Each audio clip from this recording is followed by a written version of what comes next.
Man, you gotta respect a movie that disregards the little things in life like collateral damage. The news reports about this event must have looked like an incoming message from Naboo. The death toll is catastrophic.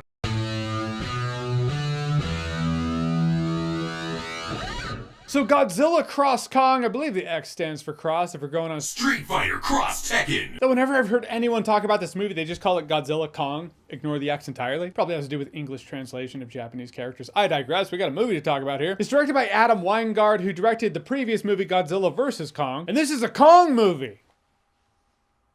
Oh yeah, and Godzilla's in it too. Yes, this is Godzilla and Kong again, but teaming up this time. It's undeniable that Kong gets the lion's share of screen time here. Although Godzilla is in it, has a couple things to do. It's nowhere near Kong, so if you were Team Godzilla when they were getting those hashtags trending, you might be a little disappointed here. Then again, if you were Team Godzilla, you did get Godzilla -1 just a few months ago, so I feel like you really win here. Though everyone loves that movie, so I guess everyone wins. A point is that Godzilla Cross Kong is in the Godzilla vs. Kong continuity, so that whole journey to the center of the earth in the upside down, but the upside down in the center of the earth, that's all there. A team led by Rebecca Hall, they're stranded down there so the audience can go, great, let's get back to Kong again. I may have given Godzilla a little flack leading up to, I mean, he takes out a couple of monsters, sure, but he doesn't have any, there's no momentum, there's no character with him. You get all this character with Kong, and you see him actually have a soul, and Godzilla's this monster out there, and you're like, okay, well, it's definitely his movie. They kind of had fun with it. At a point I was like, this is a very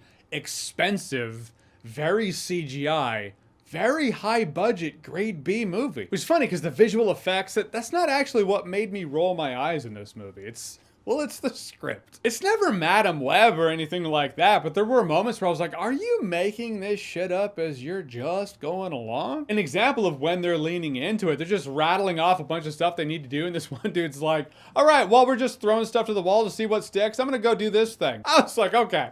So you know. Like, you all know. So I at least appreciate that. Doesn't change the fact that when it was getting going, man, it was some ridiculous shit setting this movie up. This little girl's having psychic messages. I was like, or you could have just had seismic activity and been like, something's going on. We're getting some readings from down there. We gotta go down there. Or a psychic little kid. Why not? I will say in Kong being the MVP, there's a scene in particular that absolutely showcases that. There's no dialogue, of course, because it's Kong and these other apes. They're arguing, but you know the conversation. You get it all. That's no small feat, and that's kind of an amazing scene because of that. I was like, imagine if they're big robots who actually had words. God willing, we can press forward in life and have Transformers movies that don't feel they have to revolve around humans. Or if we're talking about proof of concept, maybe that whole scene was just to give someone the idea, okay, so we can do a Primal Rage adaptation, right? Live action Primal Rage movie, it can happen. It doesn't have to revolve around humans. It happened in the new Godzilla Kong movie. That's Chaos versus Blizzard. What's our budget? Also saw a little bit of Congo in there. Yeah, it's not just Godzilla Cross Kong. It's Journey to the Center of the Earth Cross Congo. But when Godzilla comes in to join Kong for the big fray at the end, my God. It's undeniably fun. I was cracking up in a couple of scenes, but just in that gleeful yay destruction kind of way. The action is a bit fast, man. You gotta have a fast... It's kind of like the new Roadhouse with big Titan monsters instead. Big Titan monsters smashing into a lot of buildings that definitely had a lot of people in them. The death toll is catastrophic. It's unthinkable. If your eye is quick enough to pick up on all the CGI action going down at the end of this movie, you're probably quick enough to pick up on whatever video magician's coming up on your feed while they do their sleight of hand magic trick before they do it again and show you how the trick's done, ruining magic for everybody. Stop doing that. You're ruining it for everybody. Quick, turn on some 80s synth music.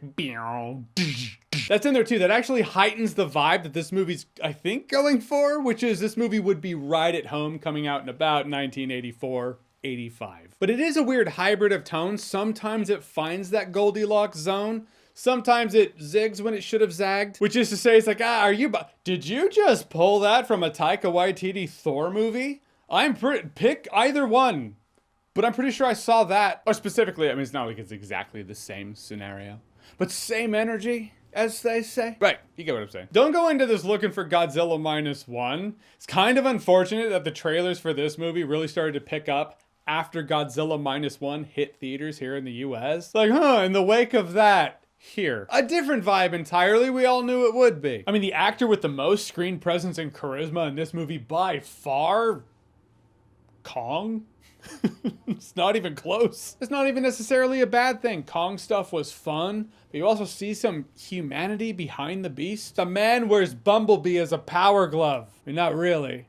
That's what it looked like to me. I want to say the human scenes in this movie were better, but what I mean are Brian Tyree Henry and Dan Stevens made it work. They have the banter, they lean into it, and they have fun to a degree that kept me engaged for the most part with the human scenes. Then more humans are just kind of dumped into this movie, and it just gets worse. It gets bad. We're talking made for TV in the 90s bad. Not saying all TV in the 90s was bad, but when I say that, you know what I mean. Felt like they didn't know what they wanted to do with it. They were like, all right, we're just gonna ride it as we go along. We're not even gonna know where it's gonna go until we're done filming it. We gotta do something because we know the audience is gonna start asking very logical questions like, why is this kid here? It's like this, it's dumb at times. It's dumb fun at times. Movies like this, I asked myself, would I watch it again? Like if my friends hit me up and they were like, hey, we're all going to watch the new Godzilla Kong, the new Empire movie. You wanna go with? I'd probably be like, how about this? You go and then I'll meet you to catch a bite afterwards. We can all go eat somewhere. In that, no, I guess I wouldn't watch it again. Not sober anyway. Because it's probably a better time.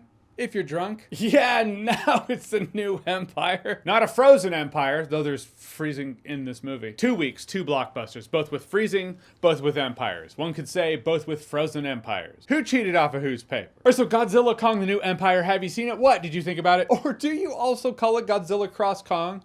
Which is also to say, do you consider Street Fighter Cross Tekken an underappreciated gem? Whatever you think, comment below, let me know. And as always, if you like what you've seen here and you want to see more, click right here to see more.